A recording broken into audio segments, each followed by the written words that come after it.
Kam qenë Ju ku e dasëm? Unë në fakt, edhe unë dhe Agustini, të dy dasmat respektive, i kemi bërë ke poligoni qitjes. Qa thua? Sepse kishim shumë njerëz. Po, aty ku unë stërvitesha, kemi bërë dhe dasmat, kishim shumë njerëz, edhe nuk mundet t'i bënim në për këto lokale, sepse kështë fillu dhe kjo moda. Në 87-ën jam martuar unë. 87. Tani, ku arrite ti si qitse? Deri tek ekipi i parë, i qitjes. Për në rrugë jashtë?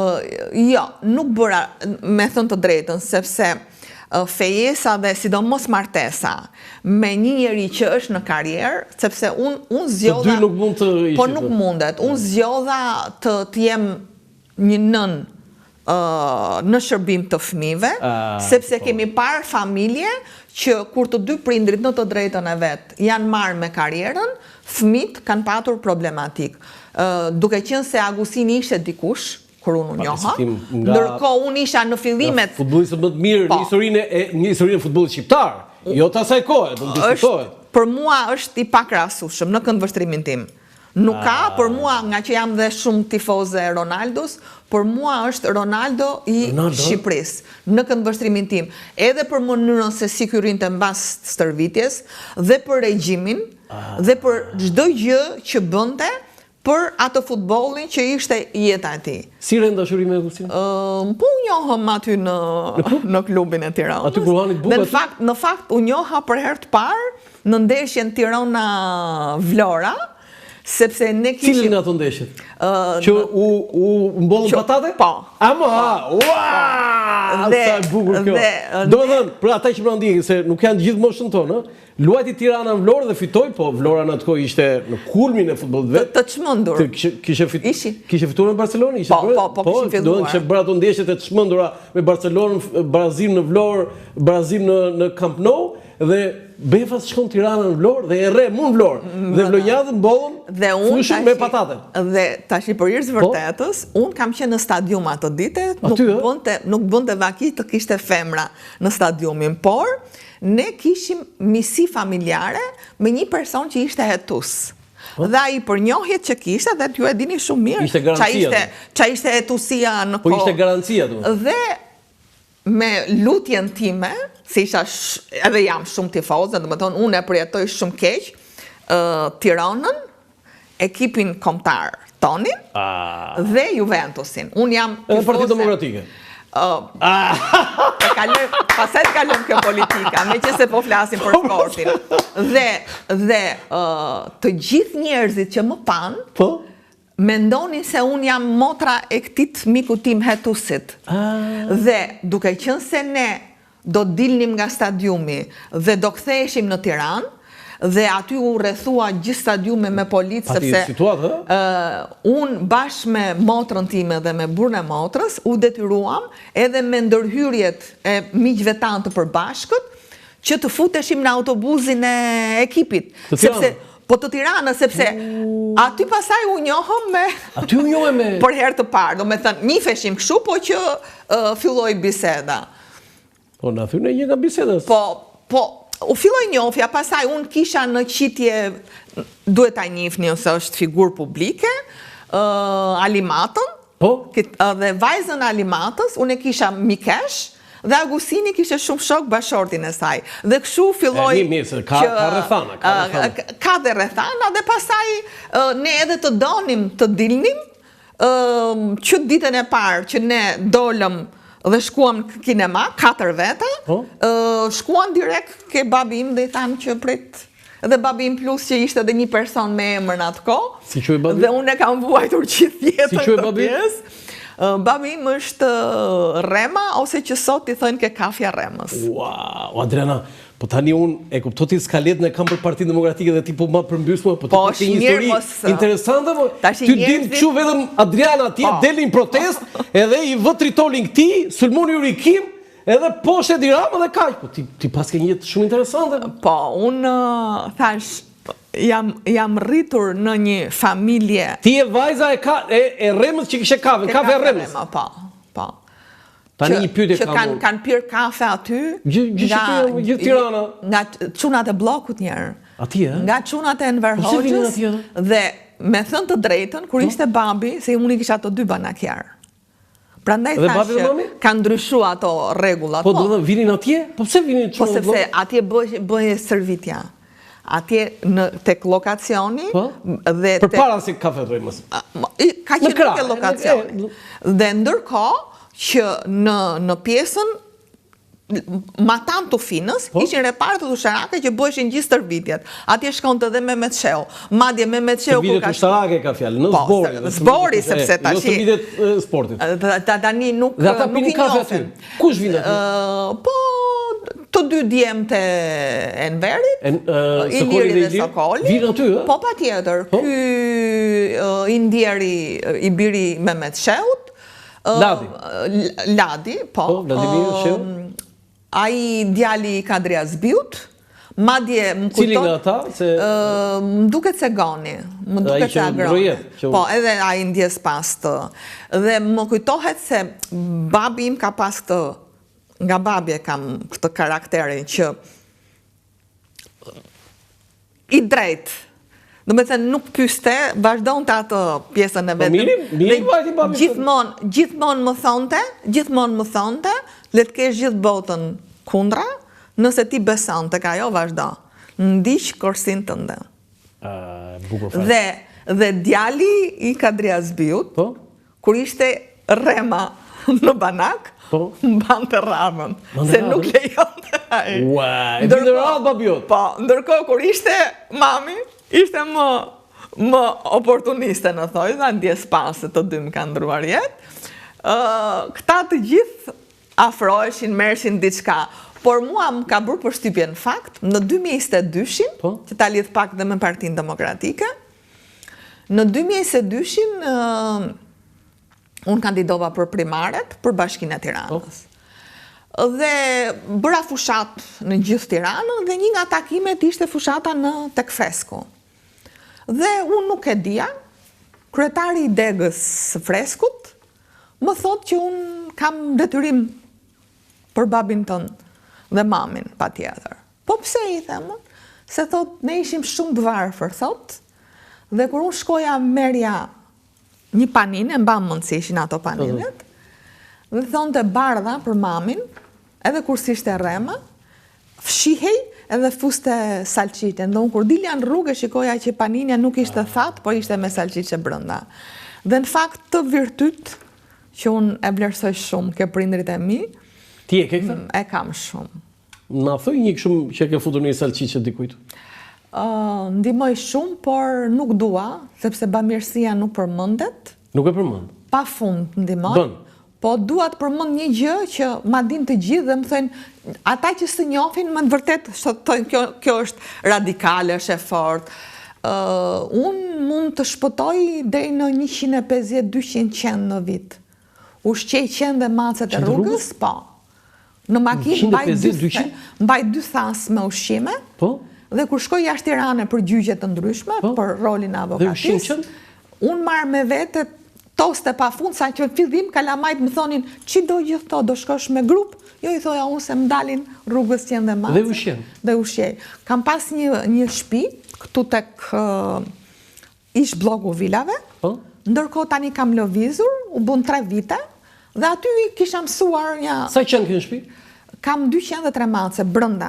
Brënda shpi? Kam 18 mace poshtë pallatit. 18 mace? Po, kam dhe 18-20 mace këtu ke lagja vjetër, që shkoj natë për natë, ose unë, ose djali, i ushqejmë se ato janë mësuar. Tani, ti do bësh avokate popullit, apo avokate e kafshëve të zbutura? Po se një shtet tregohet nga sjellja që ka ndaj kafshëve. Do dhe ne nuk duhet cillimi si kafsh ndaj kafshëve? Unë mendoj se sot, ndjes, emrin kafshë meriton njeriu. Ma bëre lëmsh skaletën, flasim qikë për Partinë Demokratike. Jo, është me bukur kjo, po. Nuk na lënë, jo, shumë e bukur. Njerëzit, po edhe ato deputetët e Partisë Socialiste, të shikojnë Adriana Kalan, për te asaj që e ka njohur, dhe mbi të gjitha, të kuptojnë një gjë, që unë nuk kam asgjë personale me askënd. Unë kam menduar që duhet bërë kjo rrugë, duhet bërë kjo gjë, dhe e kam bërë. Po absolutisht, asgjë personale, as me X-in, as me Y-in. Për ta mbyllur me Agustinin, si është me shëndet?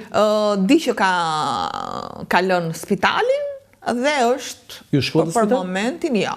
Nuk shkon. Po pse ti kthe ka marrëdhënie shumë të mirë dhe të divorcuar. Tani në fakt unë kam qenë edhe vetë gjatë kësaj kohe me disa probleme shëndetësore, kështu që nuk jemi kaq fortë. Si është mirë Agustini? Po, unë kam komunikuar edhe me familjarët, kështu që është shumë mirë. Është shumë mirë. Është shumë mirë. Edhe është kocke fortë ai, nuk dorëzohet. Po shërim të shpejt kampion, sepse ai meriton ti thuash kampion.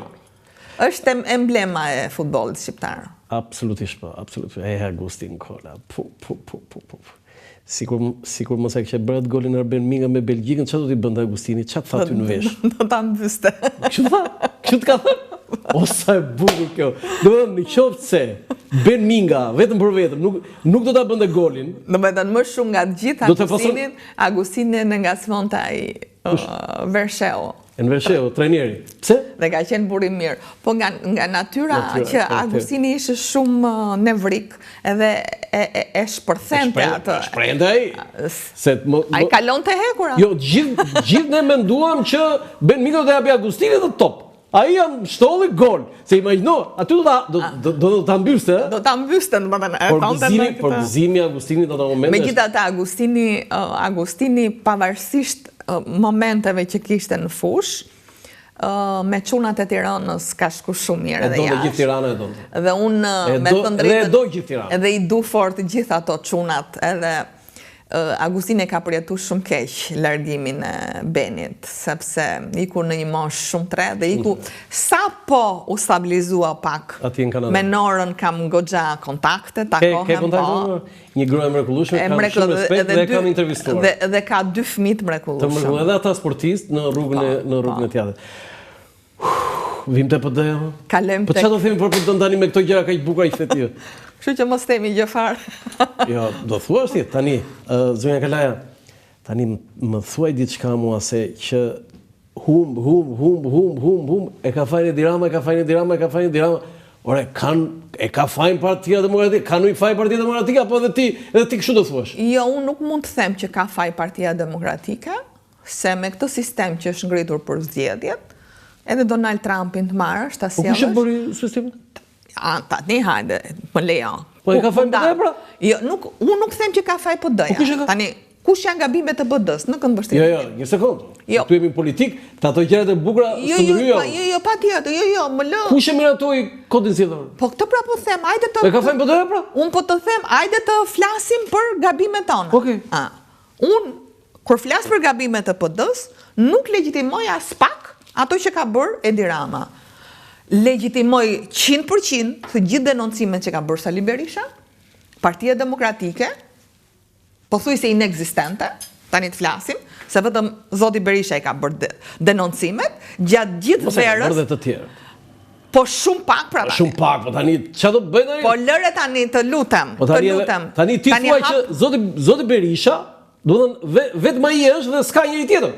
Po se nuk i përreshtë. Kjo është teori kështu e Enverist. Po nuk është problem, nuk është teori, unë po them, po flas me faktat. Nuk më pëlqen mua. Jo ti thua nuk ka burra, gra, djem, vajza që mund të zhvendësojë zotin Berisha? Ai po jo nuk hy fara aty muhabeti. Ne po flasim çfarë u bë gjatë verës. Mos më keq kupto dhe mos më devijo atë që unë them.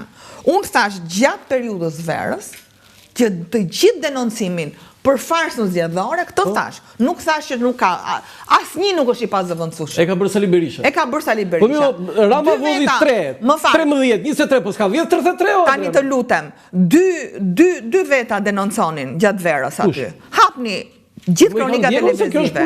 Sali Berisha dhe Adriana Kalaja. Dakord? Tashim keq mund vjen që ta them, por në gjatë gjithë periudhës verës, PD-ja ishte bosh. Madje unë bëja dhe status, e thash, asnjë status i imi nuk është pa qëllim. E din ata. Po më plash ka qenë tani, nuk ka qenë. Në Selin nuk ishin.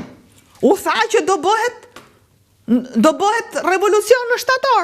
Po unë jam për revolucionin. Do bëhet nami. U tha do bëhet analiza, nuk u bë.